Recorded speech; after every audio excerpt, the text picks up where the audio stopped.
Vamos.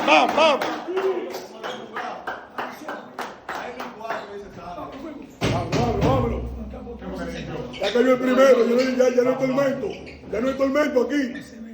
Vámonos. Amante Dios, Padre Celestial, Señor, te damos las gracias por mi nueva vida, Señor. Gracias, papá Dios, por librarnos de cualquier tipo de lesión, tanto a ellos como a nosotros, Señor. Gracias, papá Dios, por demostrarnos que nada es fácil, Señor. Y enfocarnos, papá Dios, y aterrizarnos, que no nos pudimos tirar, Señor. Gracias, papá Dios, por esta victoria, Señor. Que tanto la anhelábamos, Señor. Todo esto te lo pedimos en nombre del Padre y del Espíritu Santo. ¡Amén!